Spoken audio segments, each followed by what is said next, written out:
Good morning, everybody.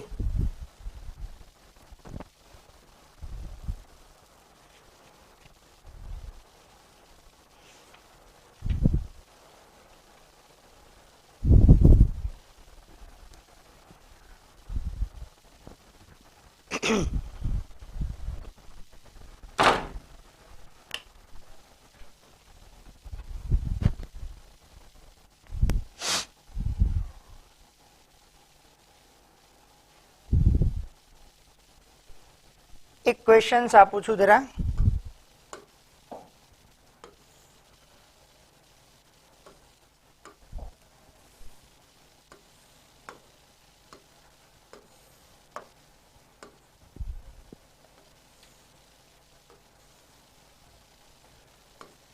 A P B C Q R D X Y 40 degree અને 118 degree આવું છે.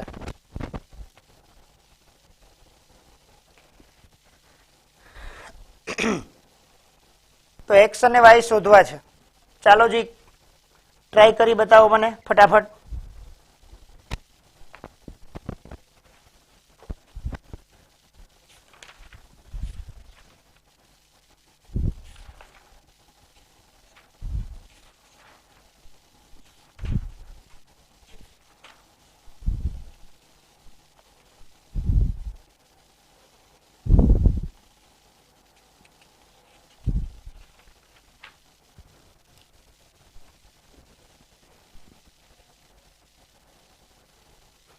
ચાલો કઈ વાંધો નહીં, આપેલો હોય તો આન્સર તો બતાવી દો ફટાફટ.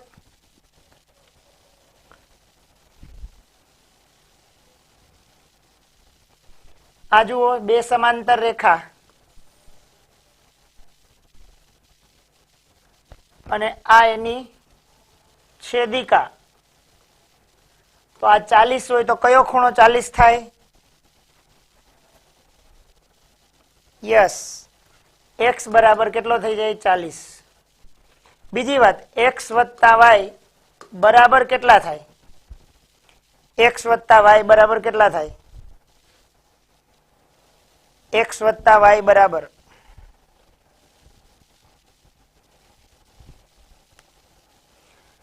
યસ, વેરી ગુડ, 118 થાય. શું કામે થાય? y question mark. શા માટે થાય?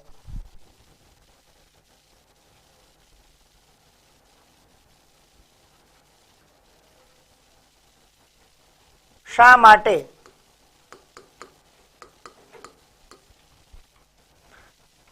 અંતઃસમ્મુખ કોણ થાય. વેરી ગુડ, અંતઃસમ્મુખ કોણ થાય. આ 118 જો આગળ આપણે ભણ્યા હતા, અહીંથી આ બહિષ્કોણ આને કહેવાય બહિષ્કોણ. બહિષ્કોણ આની સાથે રૈખિક જોડ રચે. શું રચે? રૈખિક જોડ.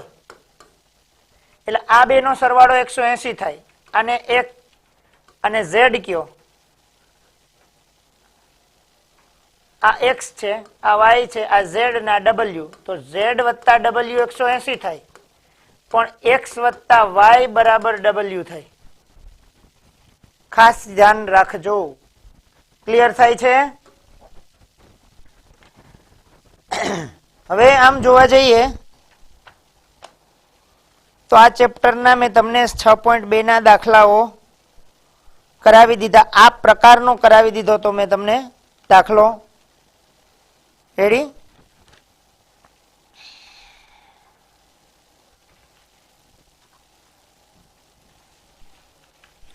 ચલો, આમાંથી મોટા ભાગના દાખલાઓ ક્લિયર થઈ ગયા છે. આ ચેપ્ટરમાં આપણી ટેક્સ્ટ બુકમાં કોઈ એવા દાખલાઓ તમને લાગતા હોય કે હજી મારે આમાં તકલીફ છે,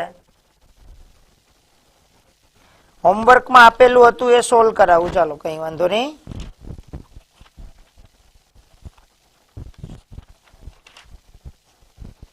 હોમવર્કમાં આપ્યું હતું મેં, સોલ્વ તો કરાવી જ દીધું હતું.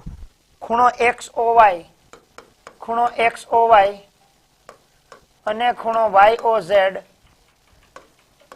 રૈખિક જોડ રચે. બીજું એને કીધું ખૂણો XOY જેમ YOZ ઇઝ ઇક્વલ ટુ 2:3. તો દરેક ખૂણાનું માપ શોધો. દરેક ખૂણાનું માપ શોધો. આ એક દાખલો હતો. પેલા આ વાક્ય ને સમજી લઈએ. આનો મતલબ શું થાય? રૈખિક જોડ. જ્યારે જ્યારે આપણા દિમાગમાં આવે કે રૈખિક જોડ, રૈખિક જોડ ક્યારે કહેવાય? તો કે આ એક કિરણ હોય અને એના ઉપર આ બે ખૂણા છે, રૈખિક જોડ રચે. અને રૈખિક જોડ રચે તો આપણને ગણિત માટેનું કયું સ્ટેટમેન્ટ આપણને યાદ આવવું જોઈએ? તો કે આ ખૂણો XOY અને ખૂણો YOZ, આ બંનેનો સરવાળો કેટલાનો થાય? કોઈ કહેશે મને? આ બંનેનો સરવાળો કેટલાનો થાય? યસ, પૂરક હોય. પૂરક એટલે 180 સરવાળો થાય. હવે જો XOY બરાબર 2 જેમ આપ્યું તો એનો મતલબ થાય XOY 2x, YOZ 3x બરાબર 180. 3 ને 2 5x બરાબર 180. x બરાબર 180 ભાગ્યા 5. તો x બરાબર 5 તેરી 15 ને 5 છક ને 30. x 36 ડિગ્રી આવ્યો. હવે આપણે ખૂણો XOY જોતો હોય તો એ 2x છે, માટે 2 ગુણ્યા 36, 36 દુને 72 ડિગ્રી. ખૂણો YOZ બરાબર 3x એટલે 3 ગુણ્યા 36 બરાબર 108.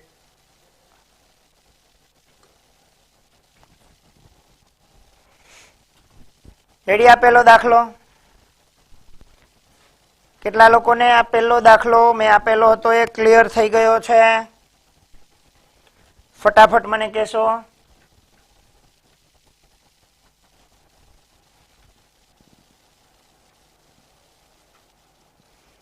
Okay, very good. બીજો દાખલો.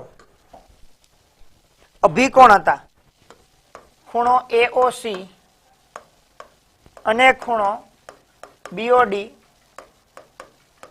અભિકોણ. ખૂણો AOC A+20, ખૂણો BOD બરાબર 2A - 50 A'-OB. તો ખૂણો AOD શોધો. હવે જુઓ, અભિકોણ હોય તો તમને આ ચિત્ર આવડવું જોઈએ મગજમાં કે બે રેખા છેદે. બે રેખા છેદેમાં આવું કીધું. અહીંયા જો A હોય તો વચ્ચે O છે અને અહીંયા B છે. અહીંયા C હોય, અહીંયા D હોય. હવે ખૂણો AOC આ આપણને આપ્યો A+20 અને બીજો આપ્યો BOD આ ખૂણો 2A - 50. અભિકોણો હોય તો એના માટે શું વાત થાય? એના માટે આપણે શું લખી શકીએ કે ખૂણો AOC અને ખૂણો BOD અભિકોણ હોવાથી આ બંને વચ્ચે શું સંબંધ હોય? આ બે ખૂણાને ખૂણો AOC અને ખૂણો BOD વચ્ચે શું સંબંધ હોય? અભિકોણો હંમેશા કેવા હોય? યસ, અભિકોણો હંમેશા સમાન હોય. બરાબરની નિશાની આવી જાય. તો આ AOC નું માપ કેટલું? A+20 બરાબર BOD નું માપ કેટલું? 2A - 50 degree. હવે A વાળાને સરખા ભેગા કરો. જો આ A વાળાને હું આ બાજુ લઈ આવું, 2A ઓલરેડી છે, એ આ બાજુ લાવું તો એની આગળ નિશાની કાંઈ ન હોય તો સરવાળો હોય, આ બાજુ જાય તો માઇનસ થાય. 50 ને હું સામે લઈ જાઉં, 20 ઓલરેડી ત્યાં છે 50 ની આગળની નિશાની માઇનસ, આ બાજુ આવે તો 50 પ્લસ થઈ જાય. આ બે માંથી બાદબાકી કરો તો એ વધે, આનો બેનો સરવાળો થઈ જાય 70. એટલે એ બરાબર આપણને મળી ગયું 70. મતલબ ખૂણો AOC, ખૂણો AOC સૂત્ર છે a વત્તા 20. તો અહીંયા આવે a ની કિંમત 70 વત્તા 20, તો બરાબર કેટલા આવી ગયા 90 ડિગ્રી. તો BOD પણ કેટલો હોય? BOD પણ 90 ડિગ્રી જ હોય, શોધવા જવાની જરૂર નથી. હવે સપોઝ કે કોઈ આપણને આ ક્વેશ્ચન પૂછે, આ ખૂણો કેટલાનો, એ ખૂણો કેટલાનો થશે? જો વિચાર કરીએ એ ખૂણો શોધવો હોય તો અહીંથી આમ જવાય, અહીંથી આમ જવાય અને આ. તો આ બે ખૂણા વચ્ચે કયો સંબંધ આવે? એ બે ખૂણા વચ્ચેનો સંબંધ કયો આવશે? 90. તો સાચી વાત છે. આયુષ 110 કેમ આવે બેટા? રૈખિક જોડ થાય, રૈખિક જોડના ખૂણાનો સરવાળો 180 થાય. એટલે ખૂણો AOD વત્તા ખૂણો BOD બરાબર 180 થાય. AOD ની કિંમત 90, BOD બરાબર 180 થાય. ખૂણો BOD બરાબર 90 ડિગ્રી થાય. ઝાલાવાડિયા વાસુ, સર મેં બીજી રીતે કર્યો છે. કઈ રીત બેટા? આમાં બીજી કઈ રીત લગાડી છે મને સમજાવીશ? ઝાલાવાડિયા વાસુ, આપે કઈ બીજી મેથડ થી કર્યો છે? આઈ થિંક આમાં બીજી કોઈ મેથડ તો શક્ય નથી બેટા. અભિકોણો હંમેશા સમાન હોય એટલે બંનેને સરખાવવા પડે.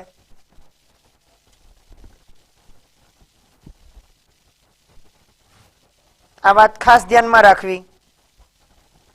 હવે આજે એક ટોપિક હું બીજો નવો શરૂ કરવા જઈ રહ્યો છું. રેડી? આ ચેપ્ટર ક્લિયર થઈ ગયું બધાને? પેલા મને કહો, આ ચેપ્ટર ક્લિયર થઈ ગયું છે? ઓકે. ઘણી આનું સાદુરૂપ લોકો આવી રીતે પણ લઈ શકે. જો આ બીજી મેથડ, આ 2a ને આ બાજુ લઈ આવે તો શું થાય? a માઇનસ 2a, અને 20 ને સામે લઈ જાય તો -50 વત્તા 20. તો અહીંયા જવાબ આવે -a.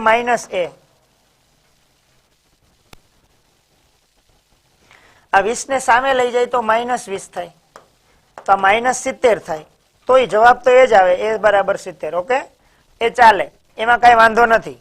એ મેથડ નવી રીત નથી, રીત એક જ છે બેટા. એને નવી રીત ન કહેવાય, એને સેમ.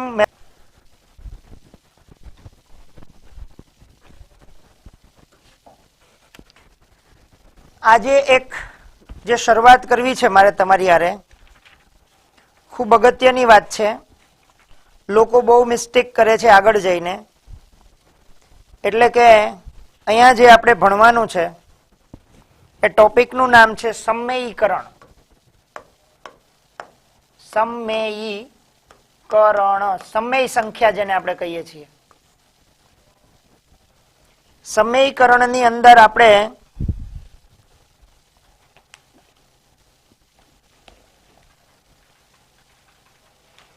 સમયકરણ કોને કહેવાય?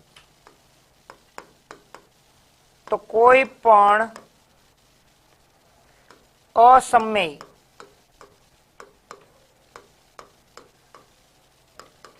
સંખ્યાને શક્ય હોય તો યોગ્ય અસમય સંખ્યા વડે ગુણીને ગુણનફળ સમમેય સંખ્યા મેળવવાની રીત ને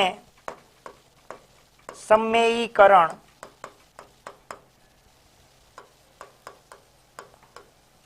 કહે છે.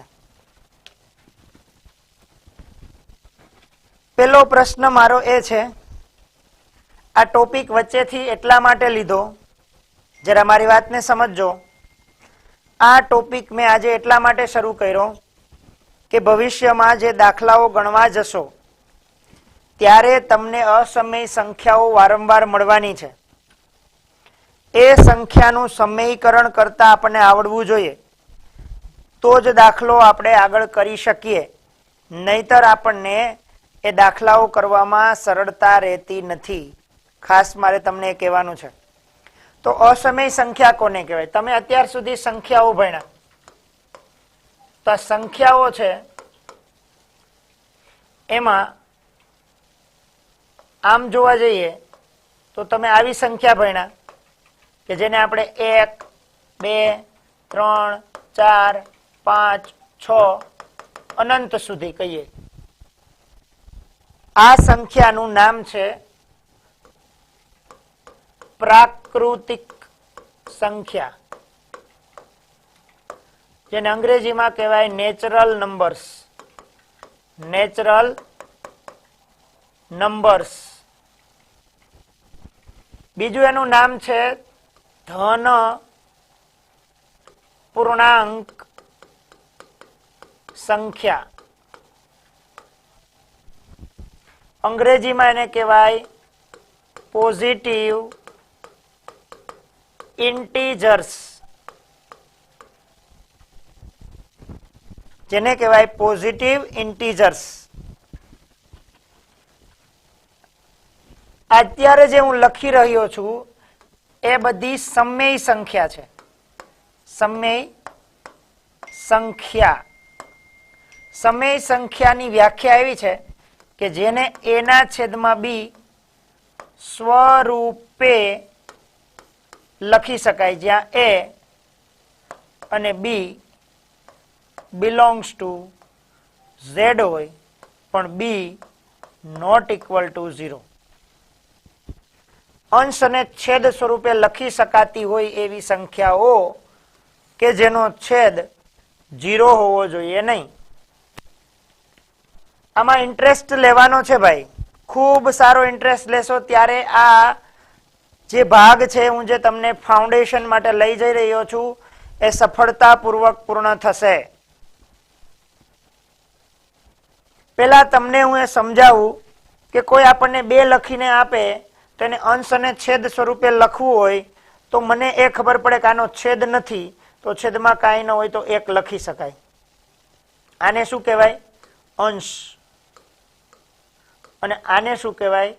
છેદ.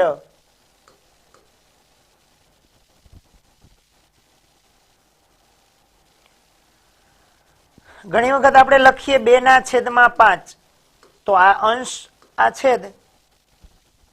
કોઈ આપણે લખે -4 અથવા -5, છેદમાં કાંઈ ન હોય તો 1, તો આને કહેવાય અંશ, આને કહેવાય છેદ. તો આ બધી સંખ્યાઓ સમય છે.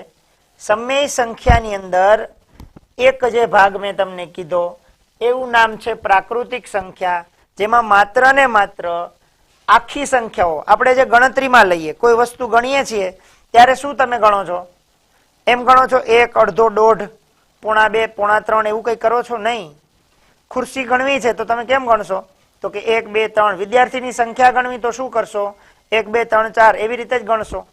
ઓકે, તો આને પ્રાકૃતિક સંખ્યા ગણ કહેવાય, અંગ્રેજીમાં નેચરલ નંબર્સ કહેવાય, અથવા એને ધન પૂર્ણાંક સંખ્યા. પૂર્ણ સંખ્યાઓ છે જો આખી, એટલે એને ધન પૂર્ણાંક સંખ્યા કહેવાય. ધન એટલે પોઝિટિવ ને પૂર્ણાંક એટલે ઇન્ટીજર્સ એ પણ કહેવાય.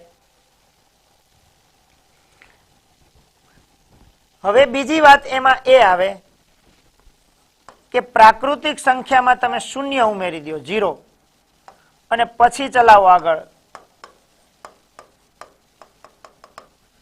તો આને આપણે શું કહીએ ખબર? ગુજરાતીમાં કેવું હોય તો પૂર્ણ સંખ્યા ગણ. અંગ્રેજીમાં કેવું હોય તો એને કહેવાય હોલ નંબર્સ. હજી એક બીજું નામ આપું, તમે સાંભળ્યું હોય તો. આને કહેવાય અનઋણ પૂર્ણાંક સંખ્યા ગણ. અનઋણ પૂર્ણાંક સંખ્યા. અનઋણ પૂર્ણાંકનું અંગ્રેજી નામ છે non negative integers. Non negative integers પૂર્ણ સંખ્યા ગણ અને કેપિટલ લેટર એન વડે દર્શાવાય અને કેપિટલ લેટર ડબલ્યુ વડે દર્શાવાય. જો આ શબ્દ વારંવાર ઉપયોગ થાય છે દાખલાઓમાં, આ બે શબ્દ વારંવાર ઉપયોગ થાય છે. પૂર્ણ સંખ્યા, યસ, હોલ નંબર. પણ જે મેં બીજો શબ્દ તમને આપ્યો, પૂર્ણાંક ન કહેવાય ભાઈ વાસુ, પૂર્ણાંક નહીં, પૂર્ણાંક નહીં, પૂર્ણ સંખ્યા. પૂર્ણાંક મતલબ ઇન્ટીજર્સ. પણ આનું નામ શું થયું? અનઋણ. અનઋણ એટલે શું? અનઋણ એટલે શું? ઋણ ન હોય તેવા. ઋણ ન હોય તેવા કોણ? પૂર્ણાંક. જો ઋણ પૂર્ણાંક આવા હોય -1, -2, -3, -4, પછી 0, પછી 1, 2, 3, 4, 5 અનંત સુધી, તો ઋણ ન હોય તેવા પૂર્ણાંક એટલે આને કાઢી નાખો તો 0, 1, 2, 3, 4, 5, 6, 7, 8 અનંત સુધી, એ બધાને શું કહેવાય? અનઋણ પૂર્ણાંક સંખ્યાઓ. જરા શબ્દને દિમાગમાં સારી રીતે યાદ રાખજો. ઘણી બધી જગ્યાએ આ વાત આવે છે કે અનઋણ પૂર્ણાંક સંખ્યા હોય, નોન નેગેટિવ ઇન્ટીજર્સ હોય, હોલ નંબર કહેવાય, પૂર્ણ સંખ્યા ગણ કહેવાય, અથવા નેચરલ વત્તા યુનિયન પણ કહી શકાય. આના બરાબર આપણે શું લખી શકીએ? નેચરલ નંબર યુનિયન 0 એમ પણ લખી શકાય. ઓકે, આ આપણે પહેલા સેમેસ્ટરની વાત કરી રહ્યા છીએ સાવ, પણ મારે તમને સમય સંખ્યા સુધી લઈ જવા છે અસમયમાં, તો મારે તમને આ રિવિઝન કરાવવું જરૂરી છે. પછી આવે માત્ર ને માત્ર પૂર્ણાંક સંખ્યા ગણ, જેને તમે કહો છો ખાલી ઇન્ટીજર્સ. ઇન્ટીજર્સ, ઇન્ટીજર્સ નો સિમ્બોલ છે કેપિટલ Z, અને એમાં કેટલી સંખ્યાઓ આવી શકે?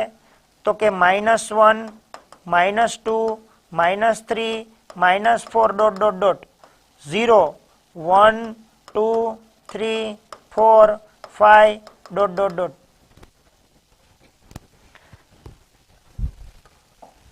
આને કહેવાય ધન પૂર્ણાંક. આ સંખ્યાને કહેવાય ધન પૂર્ણાંક. આને કહેવાય ઋણ પૂર્ણાંક. આને તો ઓળખીએ જ છીએ 0. અને શબ્દ Z ફ્રોમ ઝેહલન, Z ફ્રોમ ઝેહલન સંખ્યાનો એક ગ્રીક લેટર છે, એના પરથી આવ્યું છે ઝેહલન શબ્દ. ઓકે, એટલે આને કહેવાય પૂર્ણાંક સંખ્યાગણ. પૂર્ણાંક, પૂર્ણ એટલે 0 એમાં નાખીએ એટલે પૂર્ણ સંખ્યાઓ બની જાય, પણ એમાં તમે ઋણ સંખ્યાઓ ઉમેરી દો, નેગેટિવ, તો પૂર્ણાંક સંખ્યાનો ગણ થાય. પૂર્ણાંક સંખ્યાનો ગણ થાય. આ મેં લોકડાઉનમાં પણ કરાવ્યું જ હતું તમને. ધન પૂર્ણાંક સંખ્યા અને ઋણ પૂર્ણાંક સંખ્યા, ઇન્ટીજર્સ, Z, આ બધું કરાવેલું હતું. રેડી? હા, આને એ ભાઈ સોરી હો, અહીં ઊંધા આવડું થઈ ગયું છે. અહીંયા ઊંધા આવડું થઈ ગયું છે. જરા મને ફેરવી નાખું બધું જ. મેં થોડું ખોટું લખાવી દીધું, ઊંધા આવડું કરી દીધું, મારું ધ્યાન નથી એટલા માટે. -1, -2, -3 ઇન્ફાઇનાઇટ, આને કહેવાય ઋણ પૂર્ણાંક. પછી આવે આપણી પાસે 0, 1, 2, 3 ... આને કહેવાય ધન પૂર્ણાંક. ધન પૂર્ણાંક. હજી એક ત્રીજી વાત આવે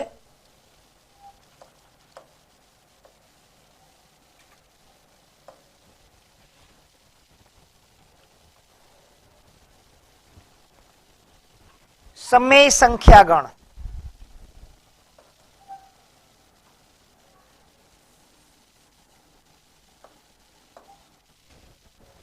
અહીંયા હજી આપણે ગણની વાત કરવાની છે, જેને આપણે શું કહીએ? પૂર્ણાંક જોયો, પછી સમય સંખ્યાગણ. હવે હું આને થોડું કાઢી નાખું છું. આટલું તમે જરા, સર નોન નેગેટિવ ઇન્ટીજર ને નેચરલ નંબર પણ કહી શકાય ને? નોન નેગેટિવ ઇન્ટીજર ને નેચરલ નંબર ના કહી શકાય, એમાં ઝીરો હોય. આ નોન નેગેટિવ ઇન્ટીજર્સ છે, એમાં ઝીરો છે, ઝીરો આમાં છે નહીં, એટલે એને વોલ નંબર કહી શકાય, પણ પોઝિટિવ નંબર્સ કહી શકાય નહીં. યાદ રાખજો, ઝીરો આવે. અનઋણ એટલે ઋણ ના હોય એવા પૂર્ણાંક. જુઓ અહીંયા ઋણ કાઢી નાખો તો 0 1 2 3 4 બધું આવે છે, એટલે એને ન કહી શકાય. ચંદ્રેશભાઈ,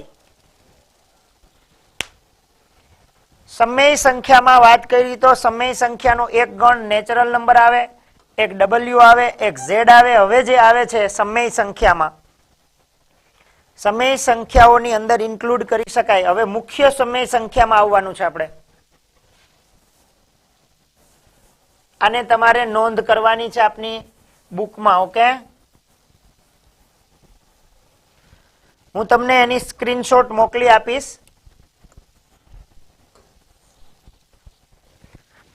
આપણે પહેલો જોયો નેચરલ નંબર્સ, બીજું જોયું વોલ નંબર્સ, ત્રીજું જોયું ઝેડ. હવે ચોથું જોવું છે, એને કહેવાય ક્યુ, મતલબ કે સમય સંખ્યા.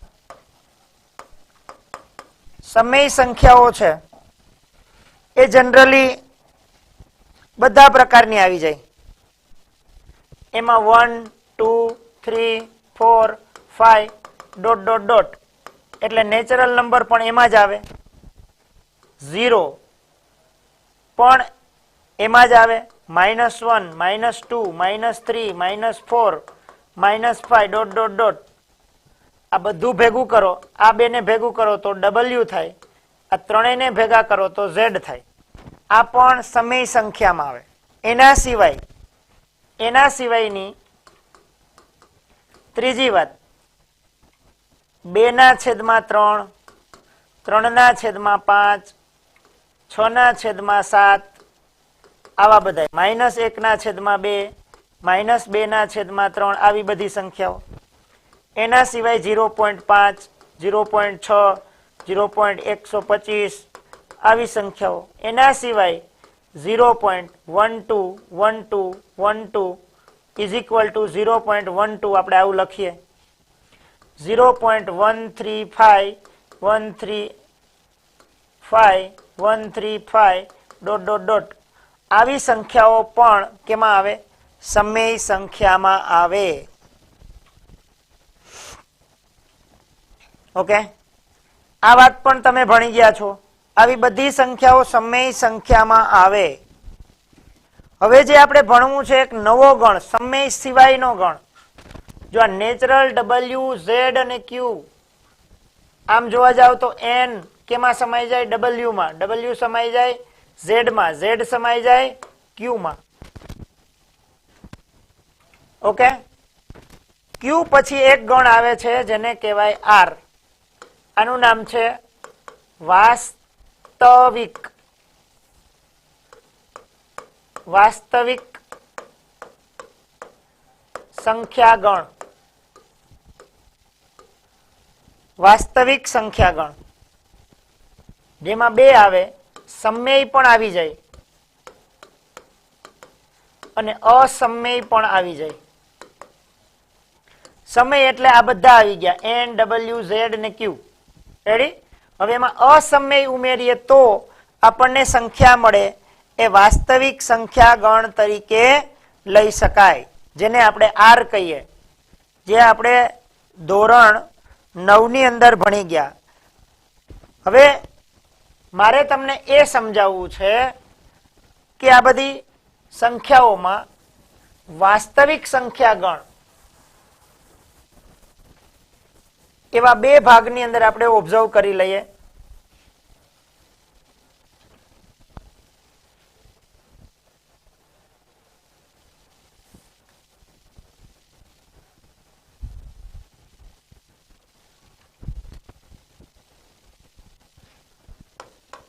આર વાસ્તવિક સંખ્યાગણ એ મુખ્યત્વે બે ભાગમાં, એકનું નામ સમય, બીજાનું નામ અસમમેય. સમયમાં પાછી કઈ કઈ વસ્તુ આવી ગઈ વેરાયટી? નેચરલ આવી ગયું, ડબલ્યુ આવી ગયું, ઝેડ આવી ગયું, પછી આપણે જેને ફ્રેક્શન કહીએ એના છેદમાં બી સ્વરૂપે દર્શાવીએ એવી સંખ્યાઓ આવી ગઈ. પછી આ 0.5, 0.6, 0.7 એવી આવી ગઈ, 0.123, 123 ડોટ ડોટ ડોટ આવી સંખ્યાઓ આવી ગઈ. આ બધી સંખ્યાને સમય કહેવાય. જેને આપણે આમ ટૂંકમાં કહીએ તો આ બધી સંખ્યાઓને એના છેદમાં બી, જ્યાં એ અને બી બિલોંગ્સ ટુ ઝેડ એટલે કે આના સભ્યો હોય, પણ બી કોઈ દિવસ 0 ન હોય. છેદ ક્યારેય શૂન્ય શક્ય નથી. તમે એમ કહેશો કે 0.5 ને કેમ દર્શાવાય? તો આપણે લખીએ છીએ 5/10. આ પોઈન્ટ છે, કાઢી નાખવો હોય તો છેદમાં 10 મૂકવા પડે. 5/10 બે લખેલા હોય તો છેદમાં કાંઈ ન હોય તો 1 લખી શકાય. તો આ બધી સંખ્યાને એના છેદમાં બી સ્વરૂપે દર્શાવી શકાય. પણ આ અસમય સંખ્યાઓને આપણે એના છેદમાં બી, જ્યાં એ અને બી belongs to z but b not equal to 0 સ્વરૂપે દર્શાવી શકાતી નથી. એવી કઈ કઈ સંખ્યાઓ છે? તો કે વર્ગમૂળ 2, વર્ગમૂળ 3, વર્ગમૂળ 5, વર્ગમૂળ 6, વર્ગમૂળ 7, વર્ગમૂળ 8, વર્ગમૂળ 10, વર્ગમૂળ 11, વર્ગમૂળ 12, વર્ગમૂળ 13, વર્ગમૂળ 14, વર્ગમૂળ 15 આવી ઘણી બધી સંખ્યાઓ છે. એના સિવાય એક પાઈ. પાઈ છે એ ગુણોત્તર છે. શું છે? ગુણોત્તર. કોનો ગુણોત્તર છે?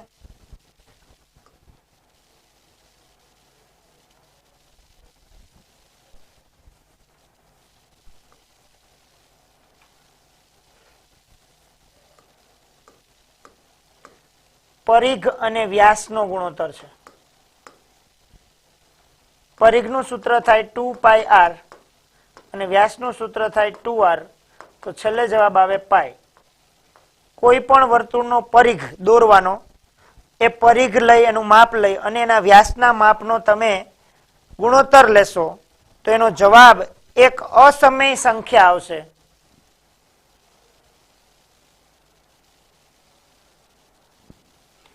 બિલોક નથી બોલતો બેટા, બિલોંગ્સ ટુ બોલું છું. Belongs to, belong, belongs to, belong to એટલે સમાયેલું હોવું, સમાયેલું હોવું, તેમાં સમાવવું.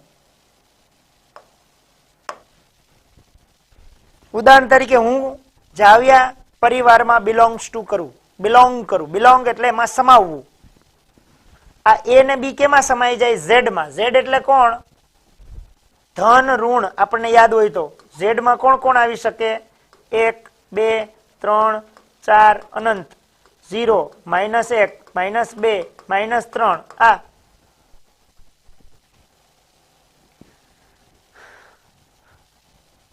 પ્લીઝ આને થોડું સમજી લેજો. નેચરલ, ડબલ્યુ, ઝેડ, છેદ અને અંશ. છેદ અંશમાં લખી શકાય, ઓકે, પણ આવી સંખ્યાઓને છેદ અંશમાં એટલે લખી શકાતી નથી જેમનું વર્ગમૂળ ઘનમૂળ ન નીકળી શકે. જેનું છેદ ઘનમૂળ વર્ગમૂળ ન નીકળી શકે એવી જે સંખ્યાઓ છે એ બધી સંખ્યાઓને આપણે શું લીધી છે? અસમય સંખ્યાઓ તરીકે લીધેલી છે. ખાસ ધ્યાન આપજો. તમે વર્ગમૂળ 2 ની કિંમત વિચારો. હું અહીં લખાવું તમને.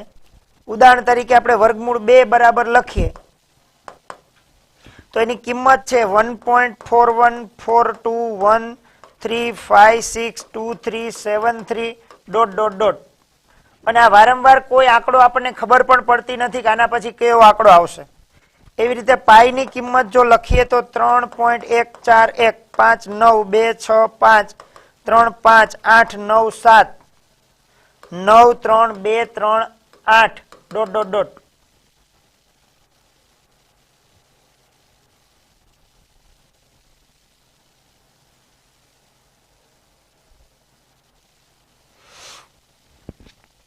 હવે આની અંદર કોઈ રિપીટ પણ થતું નથી, એટલે રિપીટેશન મતલબ એક પેટર્ન નથી.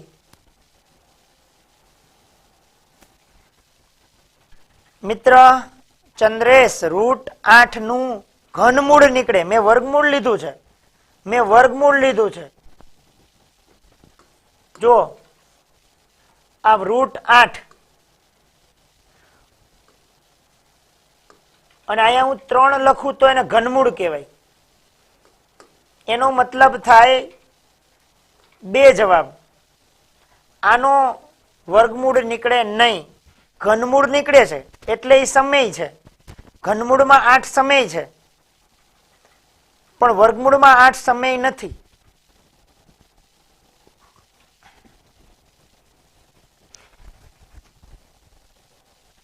મિત્રો શરૂઆત આપણે એટલી કરી, પહેલા એટલું સમજી લ્યો, સમયમાં NWZ એના છેદમાં B 0.5 0.6 આવી પોઈન્ટ વાળી, પછી જેના પોઈન્ટ પછી આંકડાઓ સતત રિપીટ થતા હોય જેને આપણે અનંત આવૃત દશાંશ સંખ્યાઓ કહીએ. અનંત આવૃત દશાંશ, અનંત આવૃત દશાંશ પણ કેમાં આવે? સમયમાં આવે. અને આ સંખ્યાઓ કેવી છે? અનંત અનાવૃત. અનાવૃત એટલે શું? આ 4 1 4 પછી પાછો 4 નથી આવતો, 2 આવી ગયો, 2 પછી 1 3 5 6 ગમે મજા આવે એમ આવે છે, એમને મજા પડે એમ આવે છે. એટલે કોઈ રિપીટિંગ યુનિટ નથી. અહીંયા જુઓ, આ આંકડો આપણે જોયો 1 2 3 1 2 3 1 2 3 આમ ચાલે જ રાખશે ભાગાકાર કરીએ તો આવી બધી સંખ્યાને અનંત આવૃત કહેવાય. એ સમયમાં આવે. પણ આવી જે વર્ગમૂળમાં હોય અને એનું વર્ગમૂળ ન નીકળે તો એને અસમય કહેવાય. યાદ રાખજો, વર્ગમૂળમાં હોય અને એનું વર્ગમૂળ ના નીકળે એને અસમય કહેવાય. એની વ્યાખ્યા શું થઈ? તો કે આપણે જેને એના છેદમાં B, AB belongs to Z છેદ શૂન્ય ન હોય એ સ્વરૂપે દર્શાવી શકાતી નથી એવી સંખ્યાઓને શું કહેવાય? અસમય સંખ્યા કહેવાય. અસમય સંખ્યામાં કેવી સંખ્યાઓ આવે એવો પ્રશ્ન થાય તો હું અહીં લખી દઉં કે એમાં કઈ આવે? અનંત અનાવૃત દશાંશ સંખ્યા આવે. અનંત અનાવૃત દશાંશ, અનાવૃત વારંવાર રિપીટ ન થાય તેવી સંખ્યાઓ આવે. અનંત અનાવૃત દશાંશ આવે. હા, એવી સંખ્યાઓ આવી શકે. 0.10100 એને આમાં દર્શાવી શકાય, અસમયમાં દર્શાવાય. કારણ કે એ પેટર્ન પ્રમાણે નથી ચાલતી. જુઓ, 0 પછી 1 ને એક જ 0 આવ્યો, બીજી વખત 1 પછી 2 વખત 0 આવ્યો, પછી 1 પછી 3 વખત 0 આવ્યો. એક સિંગલ પેટર્નમાં ચાલતી નથી એટલે એને અનંત અનાવૃત દશાંશ કહેવાય. શું કહેવાય એને? અનંત અનાવૃત દશાંશ કહેવાય. અને આ અનંત અનાવૃત દશાંશ છે એટલા માટે એને કેમાં કહેવાય? અસમય સંખ્યામાં લઈ શકાય.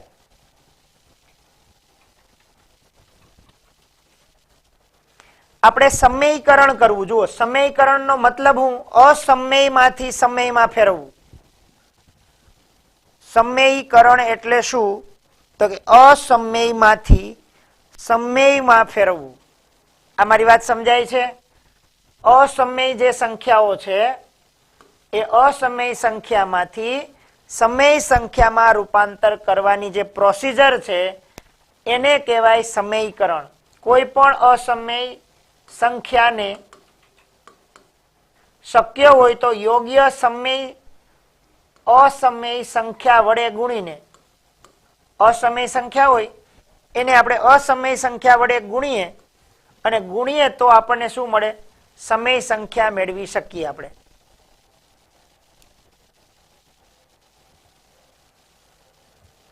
હા, છેદનું સમયકરણ પણ કરી શકાય. હવે આનો સ્ક્રીનશોટ લઈ લેજો. હું તમને એમ કહેતો હતો કે અસમય સંખ્યા ઘણી વખત વિદ્યાર્થીઓ ભૂલ ખાઈ જાય. જો સાંભળજો, આ 2 અને વર્ગમૂળ 2, જો આ 2 છે ને એમાં વર્ગમૂળ નથી ઉપર એટલે એ સમય છે. જુઓ, પણ આ વર્ગમૂળ 2 આવ્યું તો આ 2 નું વર્ગમૂળ નીકળી શકે નહીં, માટે એ કેવી છે? અસમમેય. અને એનું એના છેદમાં બી સ્વરૂપે દર્શાવવાની પ્રયોગ કરીએ અને પ્રયત્ન કરીએ તો મેં તમને કીધું એમની વેલ્યુ છે ખૂબ મોટી સંખ્યા મળે. બાળકો ધ્યાન રાખજો, એની વેલ્યુ છે એ ખૂબ અતિશય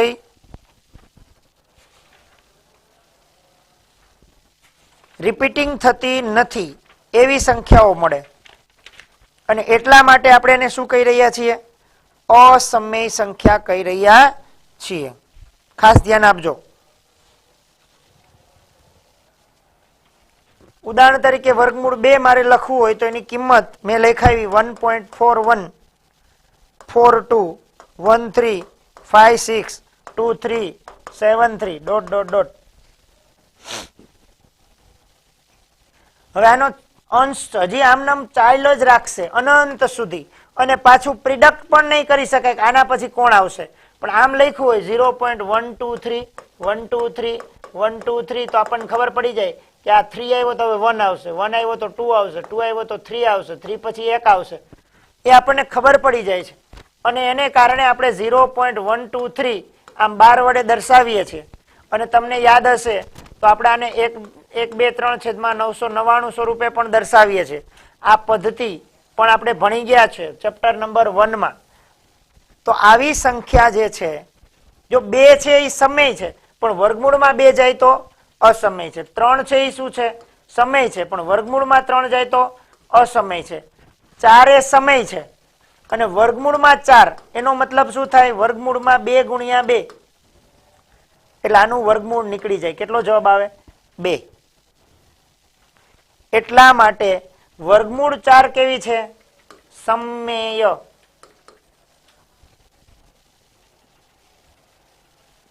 આ વાત ક્લિયર થાય છે કેટલાને? પ્લીઝ મને એટલું કહો, ખાલી સમય અને અસમય વિશે તમે મને કહી શકશો?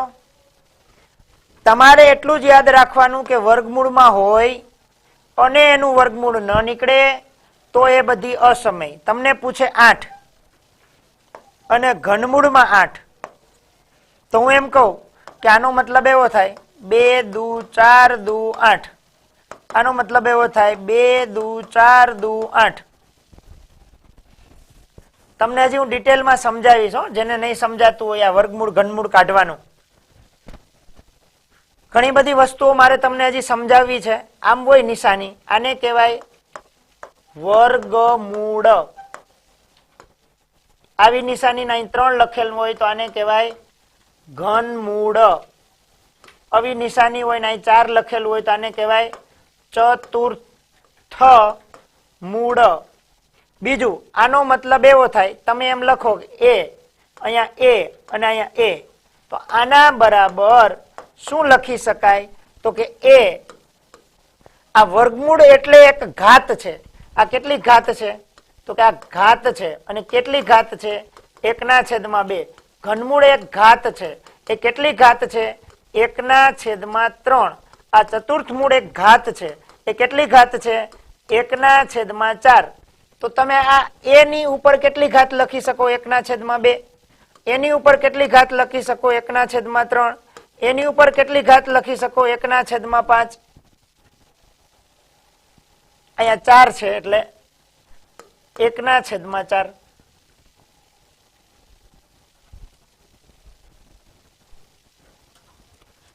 આ વાત સમજાય છે ભાઈ? આ વાત જેને સમજાશે એને અહીંયા ખબર પડશે કે મારે 8 એટલે આ 2 ભેગા થાય તો 2 નો વર્ગ થાય, એને ગુણ્યા 2 આખાની ઉપર 1/2 ઘાત થઈ. આનો મતલબ 1/2 ઘાત થઈ. આનો મતલબ 2 ઉપર 1 2 ને 3 અને આ ઘનમૂળ થયું એટલે આની 1/3 ઘાત થઈ. હવે આ દાખલામાં એવું થાય કે આ 2/2 ઘાત આને આપી શકાય 1/2 ગુણ્યા 2 આને પણ 1 ઘાત આપી શકાય. અહીંયા એવું થાય 2/3 ગુણ્યા 1/3 આ બે નો ગુણાકાર થાય તો આ બે ઉડી જશે, અહીંયા આ બે ઉડી જશે તો અહીં જવાબ શું આવી ગયો 2. અહીંયા આ બે ઉડી જાય તો આપણને જવાબ મળે 2 અને ગુણ્યા 2 ની ઉપર 1/2 ઘાત એટલે 2 અને વર્ગમૂળ 2 જવાબ આવે. તો આ વર્ગમૂળ 2 નું વર્ગમૂળ નીકળી શકતું નથી એટલે ઘનમૂળમાં 8 એ સમય સંખ્યા નથી. વર્ગમૂળમાં 8 એ સમય સંખ્યા નથી પણ ઘનમૂળમાં 8 એનું ઘનમૂળ નીકળી જાય છે માટે એ કેવી છે? સમય સંખ્યા છે. આ જરા ખાસ નોંધ લેવા જેવી વાત એ છે કે નોંધ લખી નાખજો. કઈ નોંધ? જો x હોય અને આમ લખ્યું હોય તો એનો મતલબ થાય x ની ઉપર 1/2 ઘાત. x હોય ને અહીંયા ઘનમૂળ લખ્યું હોય તો એનો મતલબ થાય x ની ઉપર 1/3 ઘાત. અહીંયા 4 લખેલું હોય x ની ઉપર તો અહીંયા એનો મતલબ થાય x ની ઉપર 1/4 ઘાત. આટલી વાત ક્લિયર થઈ બધાને? આ વાત કેટલાને ક્લિયર થાય છે ભાઈ પ્લીઝ? આટલી વાત કેટલાને ક્લિયર થાય છે?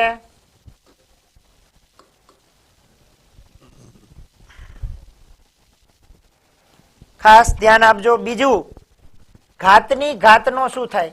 ઘાતની ઘાતનો શું થાય? ગુણાકાર. શું થાય? ગુણાકાર. ઉદાહરણ તરીકે આપણને કોઈ એમ લખીને દીધું હોય x ની ઉપર 2 ઘાત એની ઉપર 1/2 ઘાત તો આનો મતલબ એમ થાય કે x 2 ગુણ્યા 1/2. કોઈ આમ લખ્યું હોય x ની 3 ઘાત એની ઉપર 1/2 ઘાત તો આનો મતલબ થાય x ની 3 ગુણ્યા 1/2. x ની ઉપર 4 ઘાત લખેલી હોય અને અહીં લખ્યું 1/2 તો આનો મતલબ થાય 4 ગુણ્યા 1/2. હવે બીજી વાત એ સમજાવું કે 2 ગુણ્યા 1/2 નો ગુણાકાર કરવો હોય તો આને કહેવાય અંશ, આને કહેવાય છેદ. તો આને શું કહેવાય? તો કે આને કહેવાય અંશ. તો આનો છેદ ક્યાં? ન હોય તો શું લઈ લેવાનું? 1. છેદમાં 1 આવી જાય. રેડી? તો આનો ગુણાકાર થઈ ગયો 2/1 ગુણ્યા 1/2. તો આનો અંશ અને છેદ બે ઉડી જાય તો જવાબ શું આવી જાય? 1. એટલે આ 2 અને 2 ઉડી ગયા તો જવાબ શું આવી ગયો? x. અહીંયા નથી ઉડતા તો આ x આના છેદમાં કાંઈ ન હોય 1. અંશ અંશ હારે ગુણાકાર કરે, યાદ રાખજો. અંશ કોની સાથે ગુણાકાર કરે? હંમેશા અંશ સાથે. અને છેદ કોની હારે ગુણાકાર કરે? હંમેશા છેદ સાથે. તો 3 અંશ 1 અંશ 3 એકુ 3 છેદ 2 છેદ 1 એટલે 2 એકુ 2. આમ જવાબ આવે. અહીંયા શું થાય? આ બે વચ્ચે 4 અંશ 1 છેદ 1 અંશ 2 છેદ. હવે આ બેમાં જો છેદ ઉડે બરાબર આપણે આમ લખવા જઈએ તો x ની ઉપર 4 એકુ 4 છેદમાં 2 એકુ 2. હવે તમને ખબર છે x આનો છેદ ઉડાડો 2 એકુ 2 અને 2 દુ 4 તો જવાબ શું આવી જાય? 2/1. હવે છેદમાં 1 લખવાની જરૂર નથી એટલે x ની ઉપર કેટલી ઘાત આવી ગઈ? 2 ઘાત આવી ગઈ.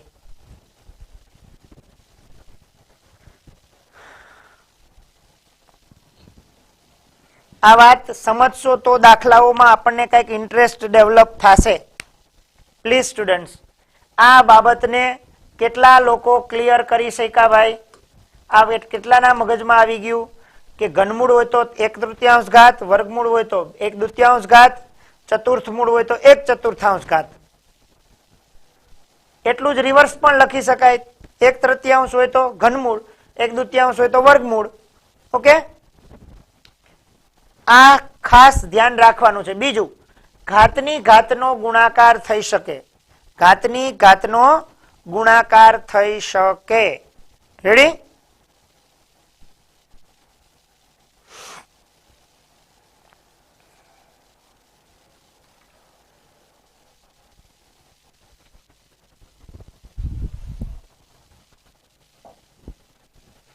તો આના ઉપરથી હું તમને થોડીક વસ્તુઓ સમજાવું.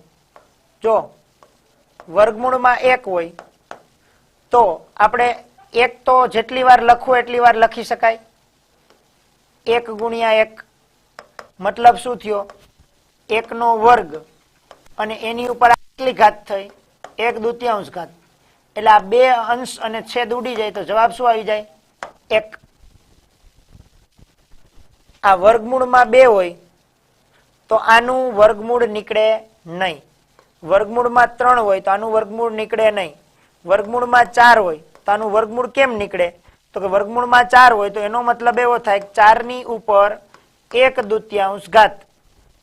આનો મતલબ એવો થાય 4 એટલે કોણ? તો કે 2 વખત 2 નો ગુણાકાર કરો. 2 દુ 4 1/2. આનો મતલબ એવો થાય, યાદ રાખો, 2 ગુણ્યા 2 વખત લખેલું હોય તો 2 ની ઉપર આ 1 ઘાત અને 1 ઘાત એટલે 2 નો સરવાળો કરીને 2 ઘાત થાય. 2 ગુણ્યા 2 ગુણ્યા 2 લખેલું હોય તો 2 ની ઉપર કેટલી ઘાત થાય? 3 ઘાત થાય. 3 ગુણ્યા 3 ગુણ્યા 3 ગુણ્યા 3 લખેલું હોય તો આનો મતલબ થાય 3 ની 4 ઘાત થાય. આ ખાસ ધ્યાન રાખવાનું. ગુણાકારમાં જેનો પાયો સમાન હોય તો ઘાતનો સરવાળો થાય. હવે પાયો કોને કહેવાય? આ 2 ઉપર કાંઈ ન હોય તો 1 લખાય તો આને કહેવાય પાયો અને આને કહેવાય ઘાત. હું આમ લખું x ની 2 ઘાત ગુણ્યા x ની 3 ઘાત ગુણ્યા x ની 4 ઘાત તો આ બધાને કહેવાય પાયો. બધાનો પાયો સરખો છે તો ઘાતનો શું થાય? આ બધા ગુણાકારમાં છે. પાયો સરખો ગુણાકાર હોય તો ઘાતનો સરવાળો થાય. 2 + 3 + 4 તો x ની ઉપર 3 ને 2 5 ને 4 9 તો x ની 9 ઘાત થઈ ગઈ. જો નાનામાં નાની બાબત તમને હું અહીં સમજાવી રહ્યો છું, જે લોકોને કદાચ આગળનું ગણિત ના આવડતું હોય એમના માટે નાનામાં નાનું સ્ટેપ લઈ રહ્યો છું. મારી વાત સાચી છે કે ભાઈ? જરા કહેજો મને. હું સિમ્પલમાં સિમ્પલ બાબતને પણ તમારી સમક્ષ સારી રીતે ટ્રાય કરું છું કે તમારા મનમાં કોઈ કન્ફ્યુઝન ના રહે. એટલે તમે જરા ધ્યાનથી કામ કરજો. ઓકે, મહેનત કરજો. આ ચેપ્ટર્સ બધા બહુ અગત્યના છે. હું તમને એવા જ ચેપ્ટર કરાવીશ કે જે તમારે આગળ જતા કોઈ ક્વેશ્ચન્સ ન થાય.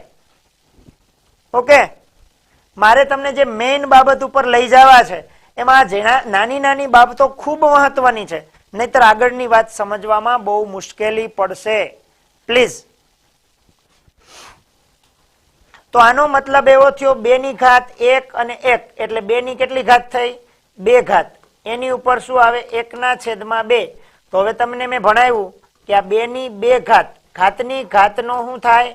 ગુણાકાર થાય. આ અંશ આ છેદ 2 2 ઉડી જાય તો જવાબ શું આવ્યો? 2. તો જુઓ, વર્ગમૂળમાં 4 હતા તેનો જવાબ 2 આવી ગયો. વર્ગમૂળ નીકળી ગયું માટે આ કેવી સંખ્યા થઈ ગઈ? સમમેય.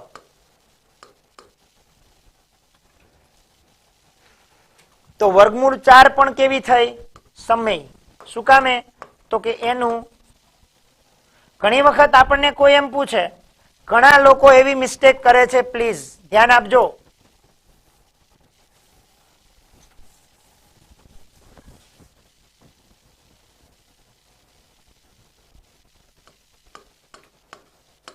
હું એમ પૂછું આ 2 કેવી? તો એમ કહી દે અસમમેય.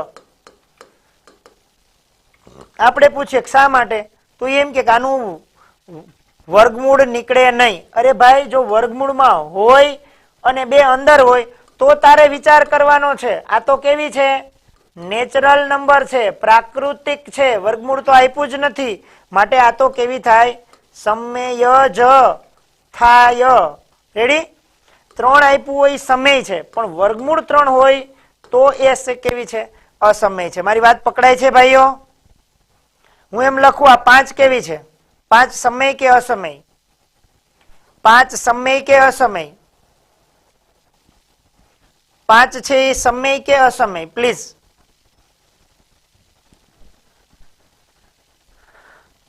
88 સ્ટુડન્ટ અત્યારે ભણી રહ્યા હોય તો 88 નો આન્સર આવવો જરૂરી છે, તો મને મજા આવે ભણાવવાની, તમને પણ ભણવાની મજા આવશે. આમ એક સહેલાબ આવવું જોઈએ એમ જવાબનું. સમય કહેવાય. પણ જો કોઈ એમ લખીને આપે વર્ગમૂળ 5 તો એ કેવું કહેવાય? અસમય કહેવાય. શા માટે કહેવાય? તો કે એમનું વર્ગમૂળ નીકળી શકતું નથી. ઓકે, તમને વધારે ડિટેલમાં આપણે લઈ જઈએ. જુઓ, કોઈ આમ લખીને આપે વર્ગમૂળ 5 અસમય, વર્ગમૂળ 6 અસમય, વર્ગમૂળ 7 અસમય. વર્ગમૂળ 6 ને બીજી બે રીતે લખી શકાય, 2 તેરી 6, તો એને આમ પણ લખી શકાય વર્ગમૂળ 2 ગુણ્યા વર્ગમૂળ 3. વર્ગમૂળમાં જે કિંમત હોય એનો ગુણાકાર કરો તો પાછું વર્ગમૂળમાં જવાબ આવી જાય. વર્ગમૂળ 7 અસમય. ખાસ કરીને મારે અહીંયા ધ્યાન આપવાનું છે. વર્ગમૂળ 8 બરાબર કેમ લખી શકાય? તો કે વર્ગમૂળ 8 એટલે 8 એટલે 2 ગુણ્યા 2 ગુણ્યા 2, એની ઉપર કેટલી ઘાત?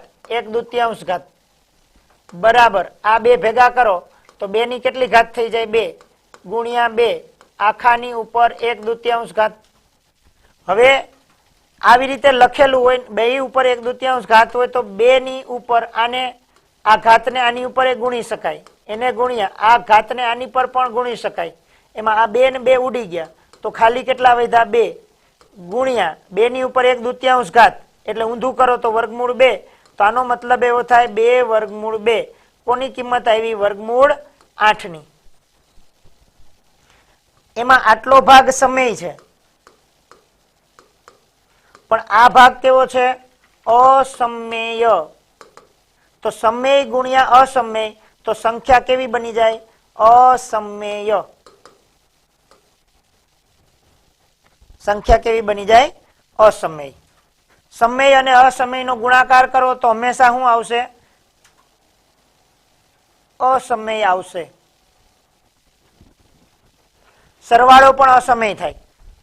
કોઈ આમ આપે 2 વત્તા વર્ગમૂળ 2, ભલે આ સમય છે, આ સમય છે, પણ આ કેવું છે?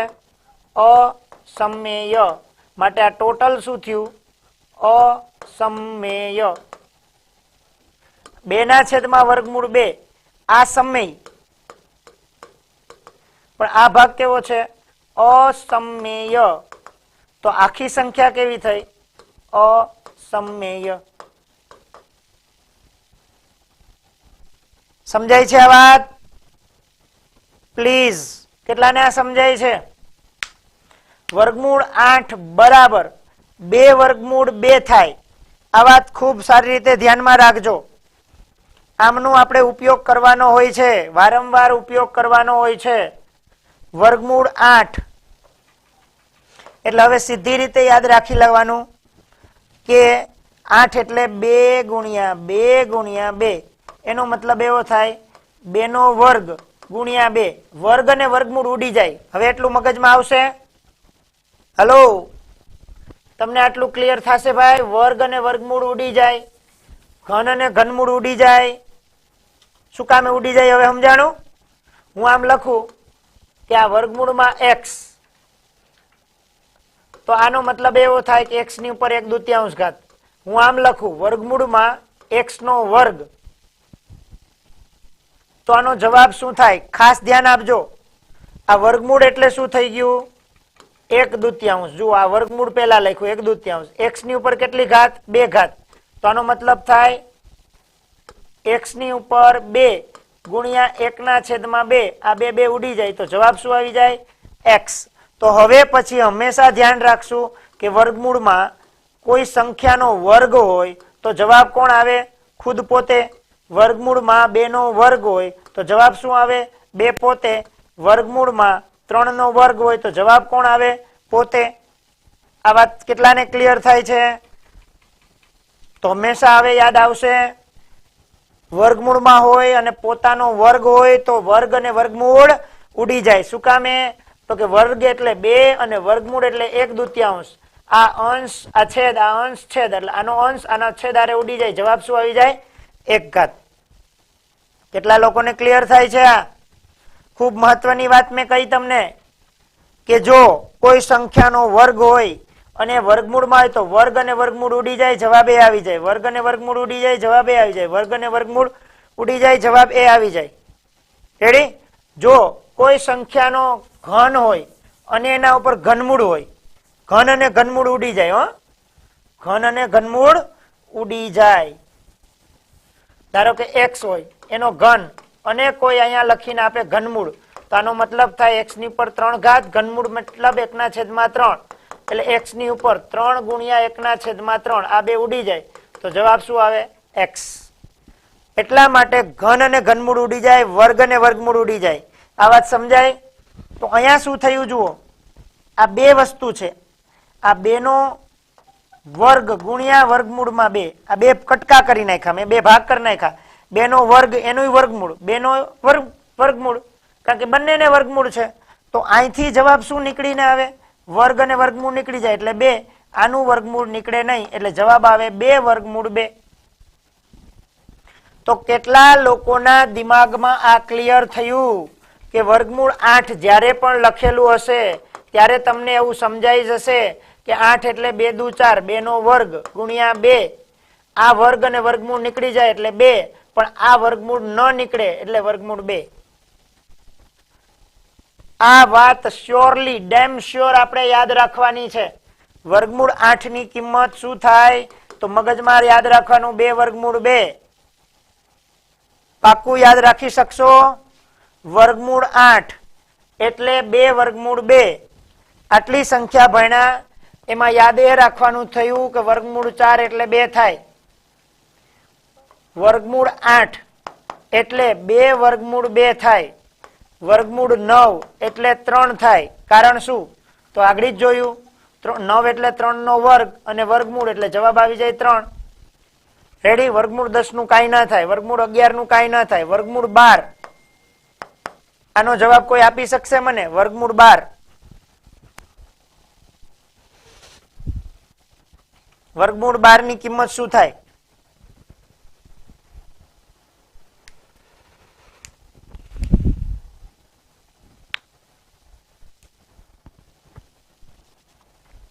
જો ધીમે ધીમે ટ્રાય કરશો એટલે આવડવા માંડશે. ઓકે, ચિંતા નથી.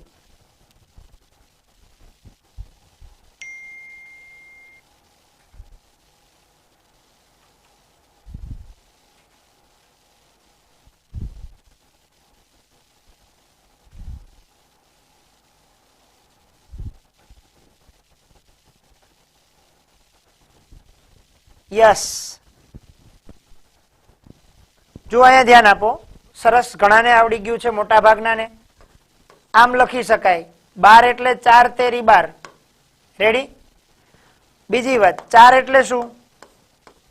4 એટલે 2 નો વર્ગ ગુણ્યા 3.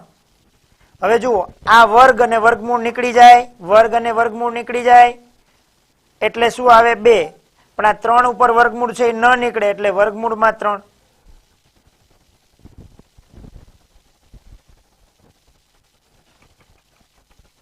√3 આવે.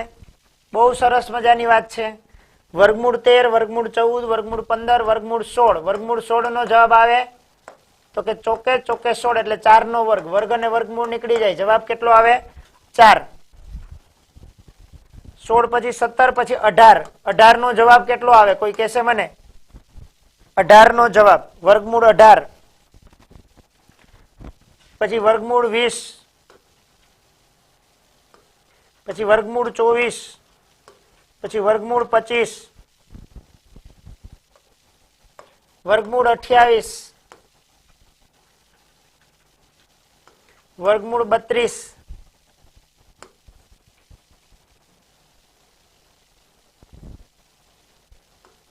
વર્ગમૂળ 40,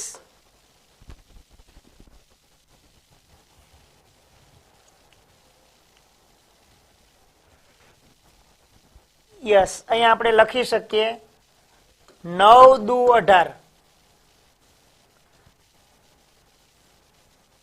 આનો મતલબ થાય 9 નું વર્ગમૂળ નીકળે, 9 નું વર્ગમૂળ 3 અને 2 નું ન નીકળે એટલે વર્ગમૂળ 2.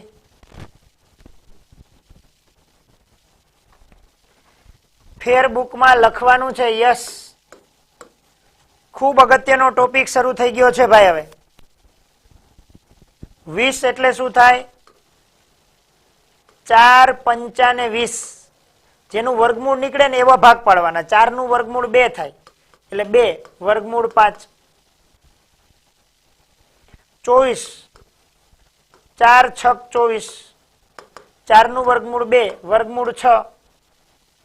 55 55 25, 5 ગુણ્યા 5 એટલે મતલબ 5 નો વર્ગ એટલે શું જવાબ આવે?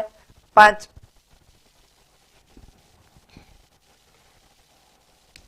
પછી 28 આવે. 4 સત્તા 28, 4 નું વર્ગમૂળ 2 2 વર્ગમૂળ 7 32, 16 2 32, 16 નું વર્ગમૂળ 4 16 નું વર્ગમૂળ 4 વર્ગમૂળમાં 2, 4 દાણ 40, 4 નું વર્ગમૂળ 2 2 વર્ગમૂળ 10,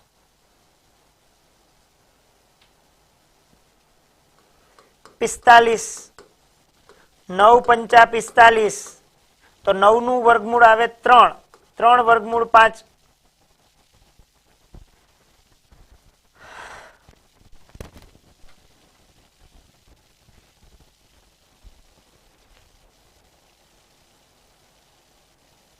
આવું કરતા કેટલાને આવડશે ભાઈ? ખૂબ અગત્યનું છે.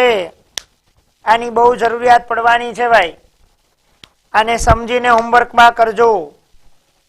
સમજીને હોમવર્કમાં કરવાનું છે. આમના વિશે વધારે પ્રેક્ટિસ કરવાની છે.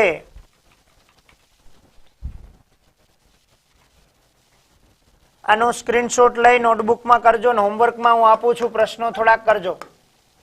ઓકે. વર્ગમૂળમાં 48, વર્ગમૂળમાં 49, 50, વર્ગમૂળમાં 52, 54, 56,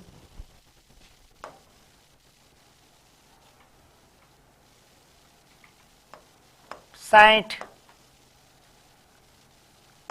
64,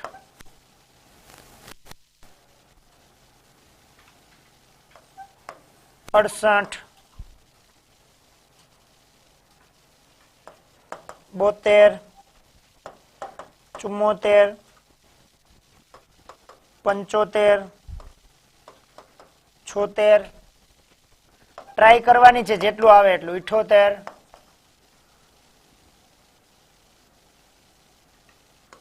80, 81, 82. ન થતું હોય તો ચિંતા નહીં કરવાની. ધારો કે 82 છે તો 82 માં 2 ભાગ પડે. 2 ચોક 8 અને 2 કુ 2. આ 2 માંથી એકેયનું વર્ગમૂળ નથી નીકળતું તો વર્ગમૂળ 82 જ રહેશે. એટલે ચિંતા નહીં કરતા, એવા દાખલાઓ હશે જ. 84, 88, 90,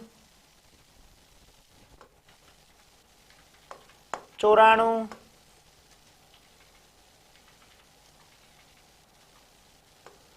100, 102, 104,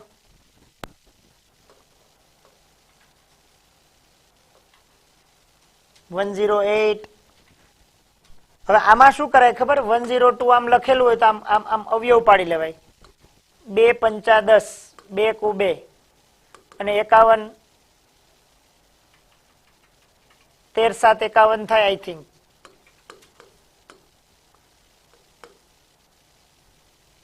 91 થાય. સોરી, 102, 2 પંચા 10, 2 કુ 2 અને 51 ને 51 રે તો આ 102 નું કઈ થાય નહીં, એમ જ રહેશે 102 જ. 104 હોય તો 2 5 10 અને 2 દુ 4, 2 દુ 4, 2 છક 12, 13 દુ 26, 13 એકુ 13. જો આ 2 નો વર્ગ થયો. 104 એટલે શું થાય? 2 નો વર્ગ એને ગુણે આનું વર્ગમૂળ ન નીકળે એટલે 13 દુ ને 26. તો આનો જવાબ શું આવી જાય?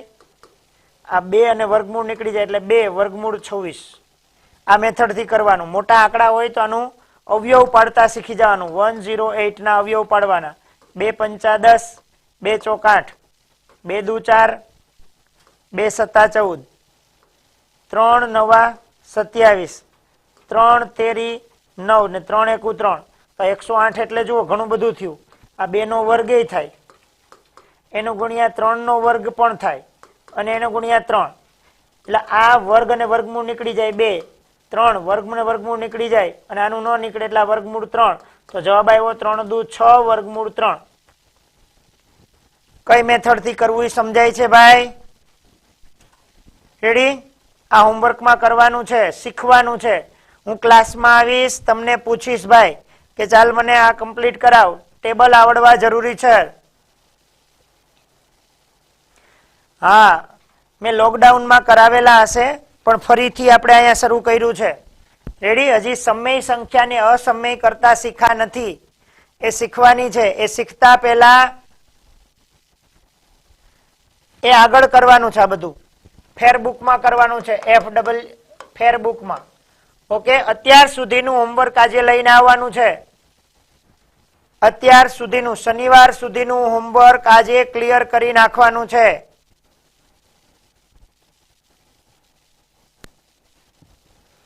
હા, લખવાનું છે, સમજવાનું ટ્રાય કરવાની છે. ચાલો, ઓકે બાય. કાલે મળશું. આની અંદર વધારે વિશેષમાં દાખલાઓ કરશું. ક્લાસરૂમમાં આવીને હું પૂછીશ ભાઈ, મેથડ સમજી લેજો પ્લીઝ.